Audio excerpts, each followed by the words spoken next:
uburyo umuntu yarwanyiza akoresheje ubwenge. Umuntu yarwanyiza akoresheje ubwenge ateka agatoki aragateka we. Mwami Yesu we uramenye umukiza Imana bw'umugisha. Agateka agatoki aragateka agashyiramo n'inyama agatogo keza ashyira ku iparato. Amaze gushyira ku iparato aratwiteguranye na mukuru wanjye. Ategura iparato neza ayitereka neza. Urumva neza iyi ni iparato kafata ihangano murakabona neza. Iyi ni iparato uru ni uruhande nicayemo uru ni urundi aha uwo mudamu aha n'umutware. Atereka iparato neza arasenga yakoresheje ubwenge.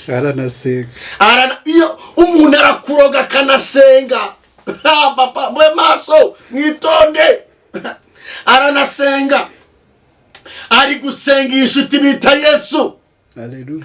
Iyi nshuti numva ijwi rirambye ngo wera risi mwana wanjye biteguye kubicaho na mukuru wawe ariko ndi Imana kandi twari dufite inzara mw'abantu b'Imana mwe. Hari inzara abantu babafite. Hari igihe umuntu abakiririya hirya ufite inzara agatogo tukagaratubona kararyoshye. Umwuka w'Imana arambwira ati wowe jomba agatoki mo hagati aho ngaho.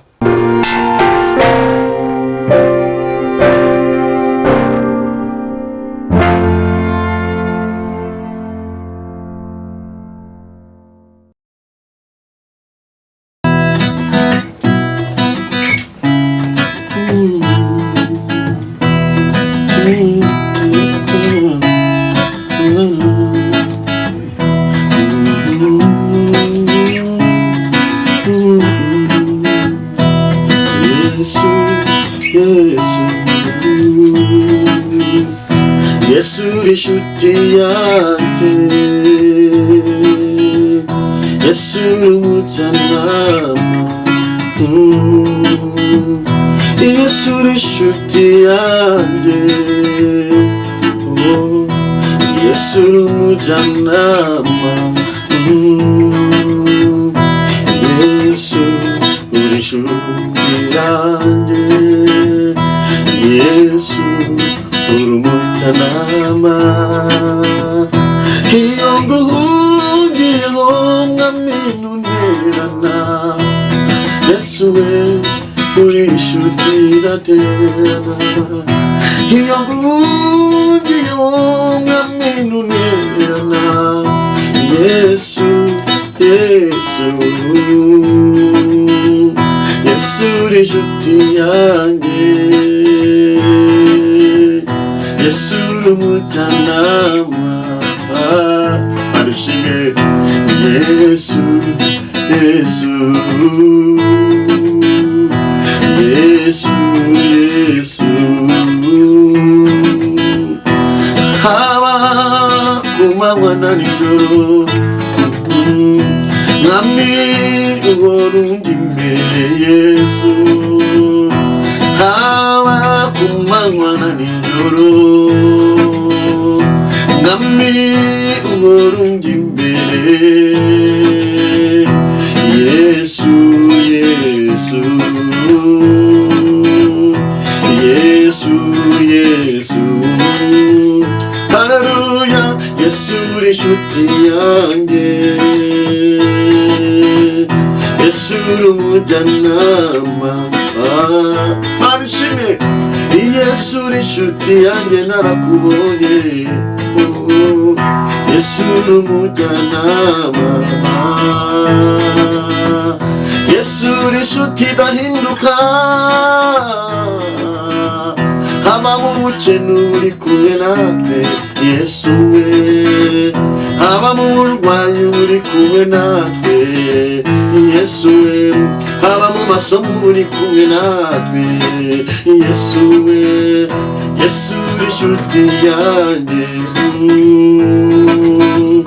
Yesu uri umujyanama. Yesu Yesu we barishimye Yesu Yesu we. Bamubwira abantu baguhinduka ukibaza niba ari za nshuti zawe bakakuyobera. Utaguhinduka n'umwe Yesu wenyine.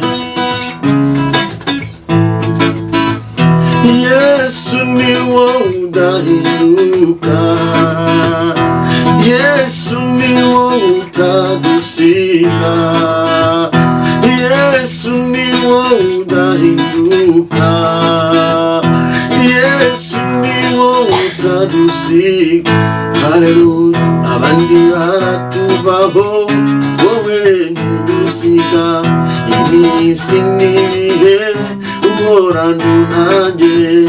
Abandi baratuvaho, wowe ntudusiga, iminsi n'ibihe uri kumwe nanjye. Yesu we, Yesu uri inshuti yanjye, Yesu uri umujyanama, Yesu uri inshuti yanjye. Umoza amarira ku manywa na nijoro, ni wowe umbwira amakuru ijuru. Umoza amarira ku manywa na nijoro, ni wowe umbwira amakuru ijuru. Yesu we, haleluya. Yesu we, ni wowe urema, nta wundi urema ni wowe, ni wowe uzura, nta wundi uzura ni wowe, ni wowe uca inzira aho zitari iyo, ni wowe giti cy'inganzamarumbu. Yesu we, ni wowe uduhoza amarira ku manywa na nijoro. Yesu uri inshuti nizera, Yesu uri inshuti yanjye, Yesu uri umujyanama, Yesu uri inshuti yanjye, Yesu umujyanama. Yesu akubera inshuti, Yesu akubera umujyanama, Yesu akubera inshuti aho imiryango itari, Yesu akubera inshuti aho abakomeye badari, Yesu akubera inshuti. Umva, Yesu akubera inshuti muri iyo mishinga urimo, Yesu akubera inshuti mu byo ubamo byose, kandi nakubera inshuti Yesu nakubera inshuti, n'abakwanze bose bazakugarukira. Iyo akubereye inshuti, abantu bakwanze bose, ikimenyetso kigaragaza ko Yesu yatubereye inshuti, atuzanira abanzi. Imana ishimwe, Yesu akubera inshuti, inshuti yanjye. Narimba to karimbo, inshuti z'Urugendo TV, ni inshuti zagusengarwa. Narimba tuye ku karirimbo kabafashe mu izina rye. Yesu akubera inshuti. Nundi uri mu kazi, ujye ubwira Yesu ngo Yesu ndifuza kumbera inshuti. Nubu uri mu ishuri, ujye ubwira Yesu ngo Yesu ndifuza kumbera inshuti. Abandi bashobora guhinduka. Umva, nubu uri no mu kirere ugenda, ujye ngo Yesu mbera inshuti. Nubu uri no kuri moto, ujye ubwira Yesu ngo ndifuza kumbera inshuti. Nubu no mu modoka utwaye, ujye uvuga ngo Yesu ndifuza kumbera inshuti. Uzi ko Yesu yakubereye inshuti. Abantu bose nutakwemera ngo isubire marakwemera. Kandi Yesu atubera inshuti, ntadusige. Inshuti zagusenganwa na nshuti mudukurikiye ku Rugendo TV. Yesu niwe wenyine ukubera inshuti no mu bitaro mukajyana. Reka abandi barakurwaza, bakakurwaza, hanyuma bakavuga ati bayi usigarane n'ibitaro byawe. Ariko Yesu, haleluya, ariko Yesu abandi baragufasha, bakagira bakavuga ati mba uwo mushoko ntitwawuvamo, sigara n'umuruho wawe. Abandi bagufasha no kwishuri, bakaguhamenyira ivare bwa mbere umwaka umwe, uwakaba batumva ntitwabivamo ntitwakubyaye. Yesu aho ngaho akaza akahagoboka. Yesu nagusure mu izina rya Yesu. Ndumva ubuhanuzi ari ubwawe. Ndabigira gute ko n'ubuhanuzi ari bwinshi? Imana ishimwe. Yesu akubera inshuti. Imana ishimwe. Ndifuza ko Yesu akubera inshuti nziza. Yesu akubera inshuti. No kwa muganga bugi Yesu yakubera inshuti. Inshuti zagusenga rwa ndanya ngo tuganire ijambo ry'Imana. Ariko ako karagaciye muwe. Ariko nishaka ngume kuri inshuti. Iyi nshuti bita Yesu. Iyi nshuti bita Yesu. Iyo ni nziza we. Uziko umuntu ari kumwe na Yesu, Yesu yarakubereye inshuti. Barazinga akazingura, bagatongera akaguha ijambo, bakavuma akakuvumura, bakaguha iminsi akaguha amakuru y'ijuru, bakavanguza asazira iwanyu ikabaho ngukoreye ubukwe. Iyo uyu mugabo muri kumwe, haleluya, iyo Yesu muri kumwe nawe, Imana ishimwe. Baravuga ngo ntacyo uzimarira, akavuga ngo nzakikumarira mwana wanjye. La bo ende kosi ni mandola.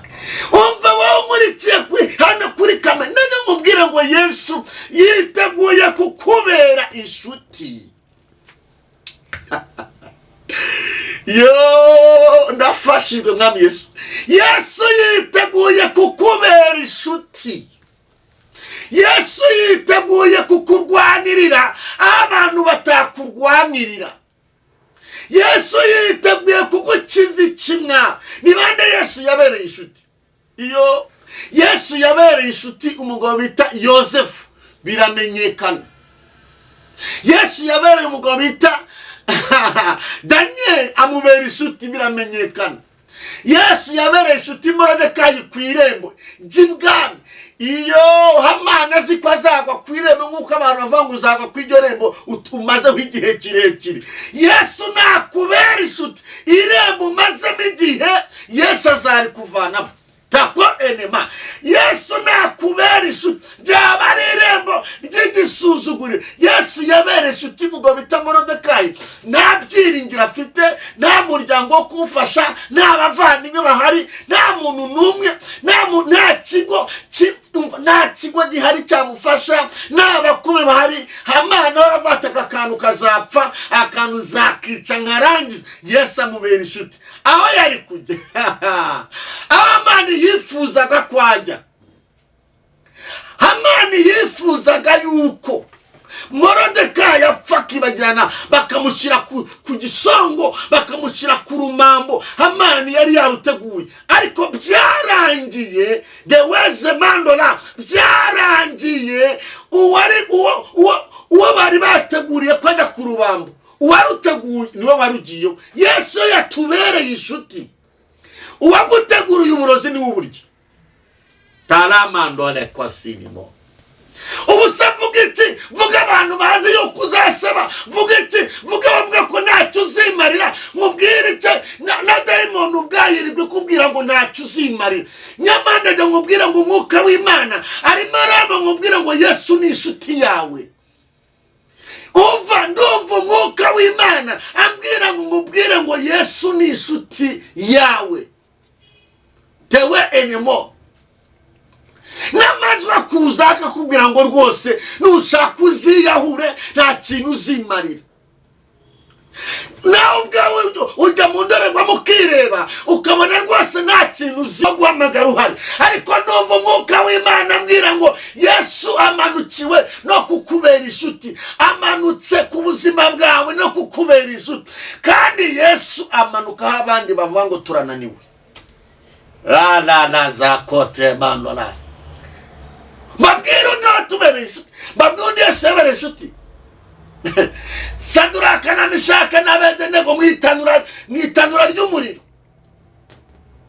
Umwami n'abamurinze bose biteguye kubona abagabo bashirira nk'uko abantu biteguye kubona ushirira. Abantu biteguye kubona ushirira, ugacekera, ugahinduka amakara. Bakavuga ngo nimurebe wa mukobwa wo kwa runaka, nimurebe wa muhungu wo kwa runaka. Nyamara nibazi ko ari uwa kane ugiye kuza akakubera inshuti mu kibazo. Teweze mandola. Babanagamo bibwira ko barapfa, Yesu ari inshuti yawe ntacyo uzaba. Aho bakunaga hose aho bakunaga aho ariho hose bibwira kurapfa, Yesu akubereye inshuti. Ndumva umwuka w'Imana mbwira ngo ntacyo uzaba. Dewe Enemanora ngo umwami agarutse aze kureba. Yesu yatubereye inshuti. Yesu yatubereye inshuti. Ndagira ngo nkubwire, uze gusoma mu gitabo cy'Imigani 7, hari ijambo rivuga ngo mwana wanjye komeza amagambo yanjye kandi amategeko yanjye uyizirike. Komeza amategeko yanjye ukunde ubeho. Uze kuhasoma Imigani 7 guhera ku murongo wa 2. Mwana wanjye komeza amagambo yanjye kandi amategeko yanjye uyizirike. Inshingano yacu nuko dukomeza amagambo y'Imana, nuko tumenya Yesu tukamukunda. Twamara kumukunda turabana be. Imana ishimwe, turabana be. Ntabwo turabana oya ibintu bikwirukangaho. Genda ubibwira ngo ufite papa, ubibwira ngo ndabiyamye mfite papa, mfite papa, mfite data.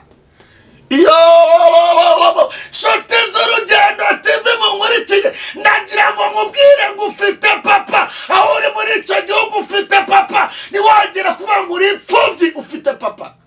Tewene sini Manula. Numva umwuka w'Imana mbwira ngo nkubwire ngo ufite data, ufite papa wawe. Nubwo uri imfubyi, ijambo ryaravuze ngo ni njye se w'imfubyi, ndi umugabo w'abapfakazi.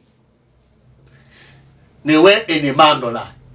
Iyi nshuti ntidusiga, iyi nshuti ntiduteza rubanda, iyi nshuti.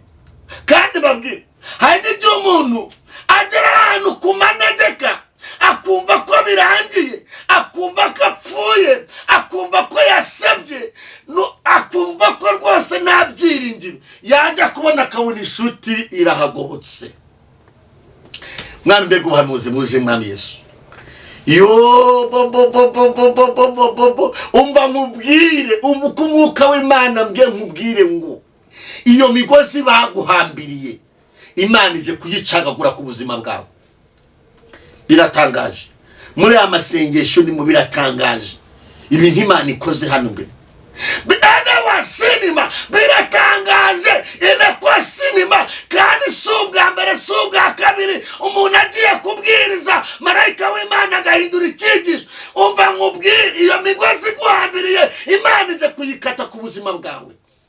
Hari inshuti itadusiga, hari inshuti itaduhana, hari inshuti idasinzira. Ntabwo inshuti Yesu isinzira ku bwacu, twebwe turasinzira, yo nisinzira. Twe tugenda mu mamodoka ikatugenda imbere, yatwicaye kuri moto yitujya imbere. Ntabwo igenda kuri moto, ahubwo igenda imbere ya moto muri kaburimbo. Haleluya, haleluya. Yaturi mu ndege igenda mu kirere kugira ngo igende irwana n'ababisha bacu.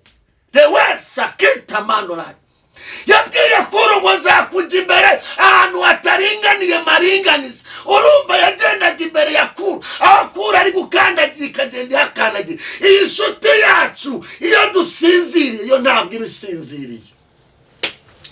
Lope Enekos Remandora. Iyi nshuti yacu iyo twiyebye yo niyihema. Mbibutse ikintu kimwe, n'isaza. Waruzi ko ibintu byose bikujengereje birasaza, birapfa, bikabura, bikibagirana.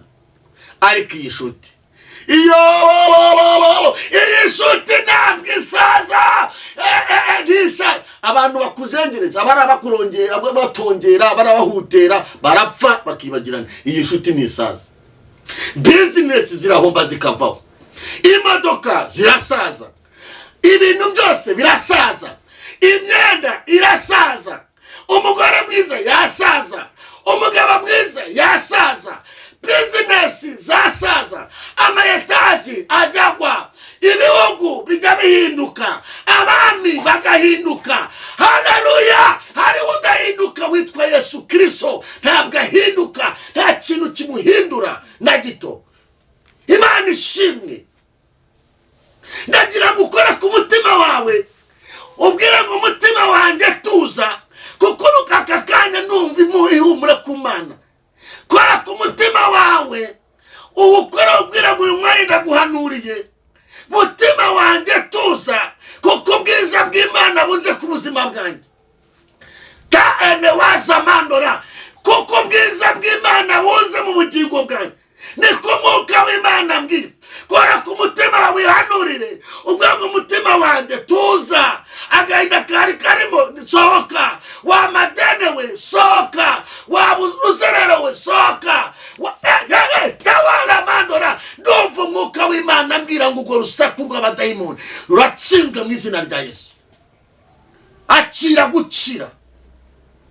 Iyo migozi Imana irayiciye.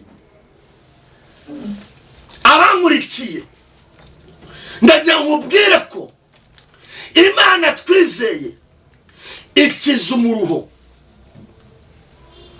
Hari umuruho babwire, umuruho w'umukarane. Abakarane hari ukuntu bameze basa neza, ntabwo mbavuze nabi, ariko umukarane amafaranga akorera aba yigaragaza nk'umukarane. Uwo nguwo nta nubwo tumucana urubanza, kuko imyenda y'ibimuranga uko ameze murenga, twese bavuga turiya muntu abiryavu n'imvuniki. Ariko babwiza ukuri mw'abantu b'Imana, uzi umuruho ugaragara umuntu yambaye kositimu agenda muri vewiti, urakatsindwa n'Imana, Imana izawukurinde. Uzi umuruho umunice muri vewiti, uzi ko umunicara muri vewiti akagenda, yagera mu nzu agaparika muri kaburimbo, agaparika umuhanda w'abandi, bakavuza amahoni, akanga kwatsa kubera guta umutwe. Yesu agukiza umuruho utagaragara ufite Imana imbwiye. Hari umuruho bene wanyu bazi ko ukomeye, imiryango izi ko ukomeye, abantu bose baravuga ati kwa bosi, ariko Umwuka w'Imana arambwiye ngo hari umuruho utagaragara, Imana igukize mu mutima wawe. Hari umuruho utabwira abantu, hari umuruho utabwira inshuti zawe, hari umuruho utabwira abavandimwe bawe, hari umuruho utabwira ababyeyi bawe. Uwo muruho ndavuga ngo ndumva Umwuka w'Imana ambwira ngo uwo muruho Imana ugukuyeho. Amen. Newaza kita mandola, uwo muruho Imana iwugukuyeho. Aka kanya ndi hano Umwuka w'Imana makuru, uwo ni umuruho utagaragara, uragatsindwa n'Imana. Uwo nguwo ufite hari n'igihe bazinduka baza kuza ngo udutije miliyoni zawe guheje bundi, nta n'igiceri cy'atanu ufite. Uwo ni umuruho utagaragara. Gira gucyereza Imana icyubahiro. Iyo umva n'abamurikiye muranga, ndavuze ngo namuhereze Imana icyubahiro, kuko Imana ibakuyeho umuruho. Hari umuruho Imana ibakuyeho, Imana ishimwe. Hari umuruho Imana ibakuyeho, hari umuruho babatongereye, Imana iwukuyeho. Muri kano kanya ndabona Imana ikoze ibintu bikomeye. Ne wasinima, Imana ikuyeho umuruho, umuruho w'uruzerero, umuruho w'ibitutsi, umuruho w'inyuro. Iyo wakwereka shaho umuruho w'umwana w'umukobwa mbonye wiga afite amasomo yamunaniye byaramucanze, none Imana irabicanguye.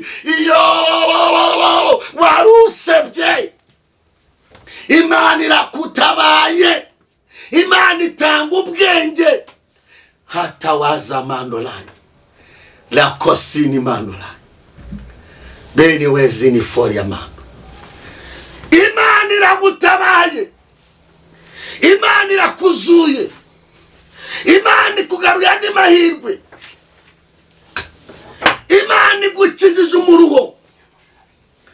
Tewe enesini mandolani,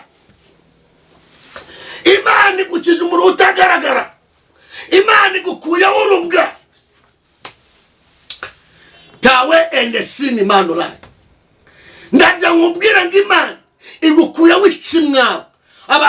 Abantu baguciye witeka, ariko Imana igukuyeho ikimwaro. Haleluya, haleluya, haleluya, haleluya. Tawa sini mandolani, bewe kosinimo perefoyi. Uzumuruwa abantu barimo bavuga ngo iwawe nta mwana uzahaboneka. Uza abantu barimo bavuga ngo iwawe nta mwana uzahaboneka. Mene wasini barabivuga nibo batera inda, barabivuga n'abatuma ubyara. Ituma batwita izatuma unabyara mu izina rya Yesu Kristo.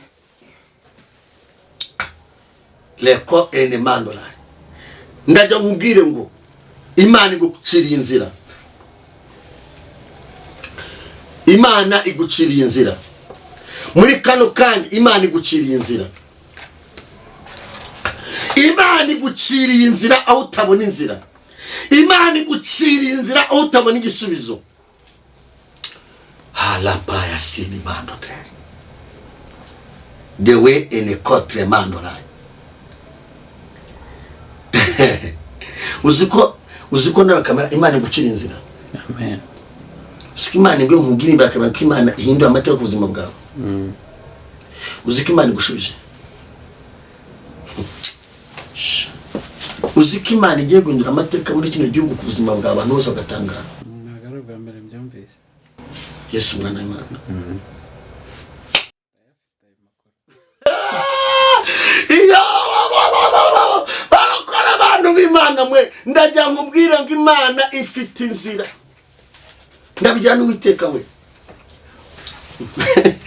Yesu mwana w'Imana. Imana ifite urufunguzo ku buzima bwawe nubwo warurira. Imana ifite urufunguzo. Imana ifite uburyo yakora ugakugwa ikimwaro ubanye igihe kirekire.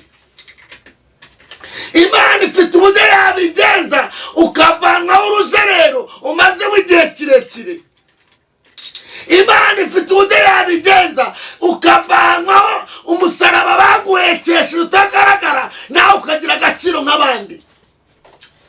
Imana ifite uburyo yabigenza nawe ukagira ijambo mu muryango wawe ukabwira abantu ngo Yesu yampaye ijambo. Ifite uburyo yabigenza.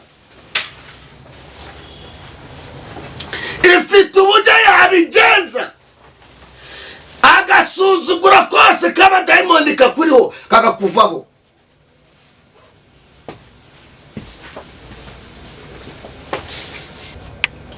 Imana ngira nkubwire ikintu tujye gusengera. Nubwo umaze igihe urira, hari ijambo nakubwiye ryitwa gukomeza amagambo yanjye. Mwana wanjye komeza amagambo yanjye kandi amategeko uyizirikeho. Komeza amategeko yanjye ukunda ubeho. Imana ishimwe. Uri inshuti y'Imana. Ikimenyetso cy'uko uri inshuti y'Imana n'ifu umaze iminsi usimbuka. Ikindi kimenyetso cy'uko uri inshuti y'Imana ni uko hari abantu benshi bapfuye ukaba ugihumeka. Ikindi kimenyetso cy'uko uri inshuti y'Imana ni amagisi tumaze igihe ukora Imana yagusimbukije. Ikindi kimenyetso cy'uko uri inshuti y'Imana ni uburyo Imana imaze imyaka myinshi ikugaburira nta kazi ufite. Ikindi kimenyetso cy'uko uri inshuti y'Imana ni uko baguhaye iminsi yo gusara. Ikimenyetso Imana imaye umutwe barawukubita ukuba barawubaruye ariko ntiwasaze.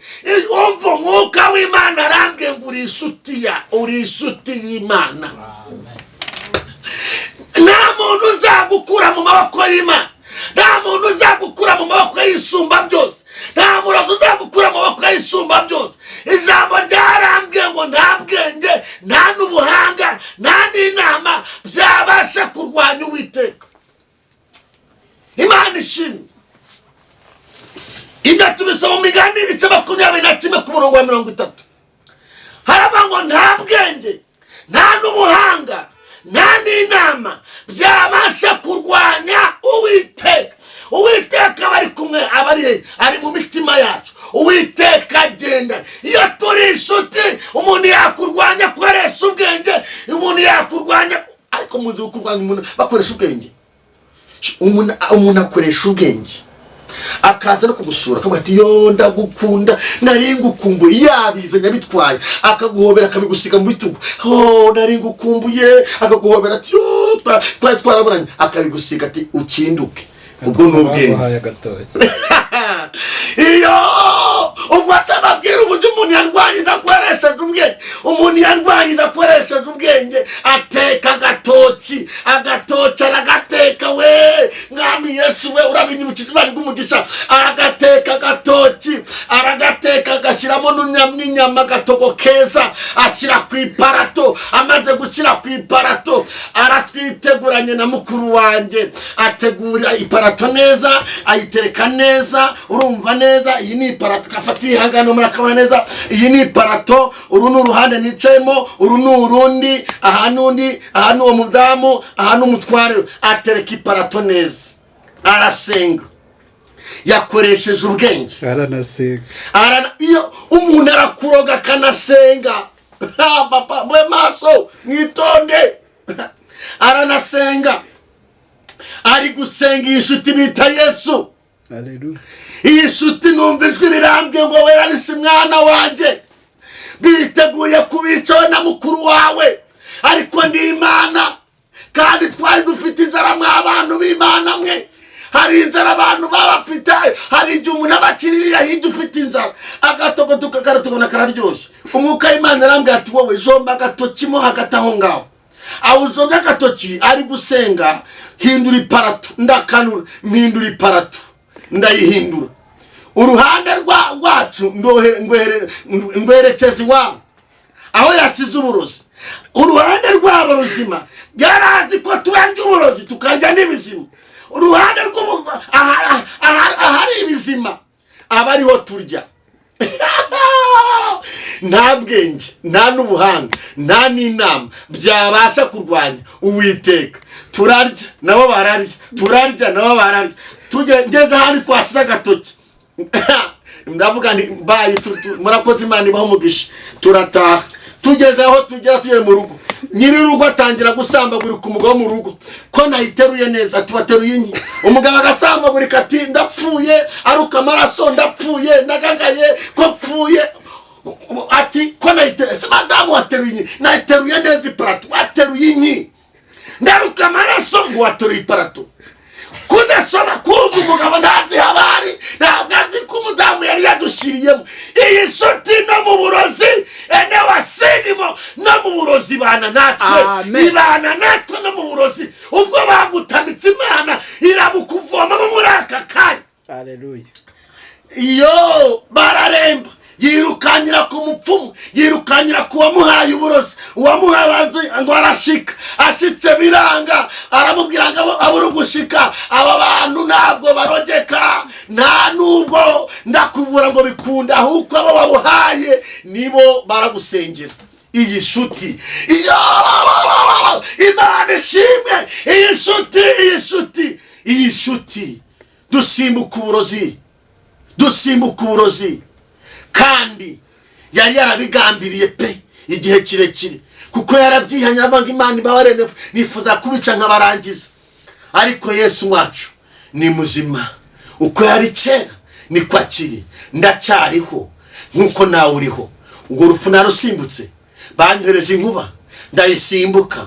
Banezaga sida 2015 abantu barabizi, sinapfa ndayisimbuka. Imana iri kumwe nawe. Umvuka umwuka w'Imana mbwiye, ubwo burozi bakuroze aka kanya Imana ibutesheje agaciro. Ene wasini Imana. Ubwo burozi bantu b'Imana babwira ntabwo muzi amarozi. Abantu yo kuvuga amarozi n'abaya. Uburozi bwa mbere bubi ni uburozi abantu bakuroga bakica imitekerereze y'umuntu. Ntabwo abantu babizi. Umurozi arakuroga akica imitekerereze yawe. Igihe cyose ukagutekereza ibintu bipfuye. Ngo utekereze iwacu ntawe utera imbere, iwacu ntawe ushaka, iwacu ntawe ucuruza. Igihe cyose ukora agahinda. Ikizakubwira gutyo, iyo birangiye kumera gutyo, ujya mu gitanda ukaryama ugahora urira. Iyo ni imitekerereze baba barakwisha, bakaguteza kwiheba, kwiyakozamuka, ukazaguteza kwiyahura. Ariko iyo Yesu aje adukuramo imitekerereze mibi, akaduhana mandasi, akatwuhagiza amaraso ye, tugahinduka basha muri Kristo Yesu. Twamara guhinduka basha, tugahinduka abana b'Imana. Imana ikatugabira imigisha, igafungura imigisha. Umva nkubwire, akira gukira mu izina rya Yesu Kristo. Ndagira ngo witegure kwakira gukira ku buzima bwawe. ayo majwi ahora gusakuriza ntabwo arava ku Mana, ni amajwi y'ikuzimu. Turayahagaritse mu izina rya Yesu. Ayo majwi akubwira ngo ntibishoboka, ndagusengeye ayo majwi nahagarare mu izina rya Yesu. Ayo majwi akubwira ngo nukuzaho naveho, uzagira akamaro, uzagira akamaro igihugu cyawe, uzagira akamaro umuryango wawe, uzaba udasanzwe. Ni kumuka Imana nabwiye, ndagira ngo humura, uri kumwe na Yesu, ufite inshuti. Mbese umuntu arapfuye, ubusa simfite abana bane, ubusa sindi kuvuga ubutumwa bwiza, ubusa sindi ku Rugendo TV. Iyo umva nkubwire izo nzoka bagutereza zikaza mu rupangu iwawe, izo nzoka batereza, hari umuntu Imana inyeretse baramutembera akabona n'inzoka. Ibyo bintu Imana ibitishije agaciro. Naho iby'indirimbo banga ibyo byose ni imyanda, ntibyahwana n'amaraso ya Yesu Kristo, ntibyahwana n'imbaraga z'umusaraba. Tana wasinimo ibyo bikurwanya, ibyo bikubuzamo, ibyo bigucinete, ibyo bikudindiza, ibyo byafunze amarembo yawe, ibyo byose ni imyanda. Yesu yabihinduye imyanda. Iyo ahagurutse ntawitambika imbere. Ndagira ngo usengere ibyifuzo byo gusengera umwuka w'Imana mbwira, ubwoba ku buzima bwawe Imana irabuhagaritse. Ubugumba wari ufite Imana ikoze igitangaza. Amadeni akomeye yagucangishije Imana iciye inzira. Mariage bari kwica Imana irayizuye. Dawa kesinimo, wowe urambwa ngo nta mariage ufite, Yesu atanga abagabo. Newe enefoy konesa ni manda gukizwa uri gusaba Imana ngo iguhagashe gafatika. Imana iguhaye imbaraga zo gukizwa. Dawe sinimo, dewe enemandola. Wowe ubatse zigara hagati n'iyuzura, Imana iguhaye amafaranga yo kuyuzuza muri kano kanya. Newa ende quatre mandola. Abana nubwo bakunaniye, ande fo uyu wananiwe n'abana, Imana ihinduye amateka ku bana bawe. Imana irabasuye kugira ngo bahinduke. Mwami Yesu, reka dusenge. Iyi nshuti ikoze ibintu bidasanzwe ku buzima bwawe. Reka dusenge. Imbaraga zari zigufashe nizikure kure mu izina rya Yesu. Mana, mu izina rya Yesu Kristo wa Nazareti, uri Imana y'ububasha, uri Imana ikomeye, uri Imana ifite imbaraga, uri Imana ifite ubutware, uri Imana ikura w'igisuzuguriro, uri Imana ukwarura ikirani ku kiri, uri Imana ufite ubutware, uhindura amateka. Uri sawa Umwami wacu Yesu Kristo. Aka kanya muri uyu mwanya tusenge umuntu wese warudukurikiye, n'umuntu wese uzumvira ijambo, ngo yakire gukira, yakire kubahoka, yakire impinduka, yakire ubuzima, yakire impinduka ku buzima bwe. Ibyari byarabufashe nibimurekure. Imbaraga z'abapfumu nizimurekure, imbaraga z'umuruho nizimurekure, imbaraga za karande nizimurekure, imbaraga z'agahinda nizimurekure katika jina la Yesu Kristo wa Nazareti. Mana, ngushimye kuri Imana ikiza abantu bawe. Mana, ngushimye kuri Imana itabaye abantu bawe. Urakoze Mwami kuri Imana ibidukoreye mu izina rya Kristo wa Nazareti. Amen. Yesu akubere inshuti.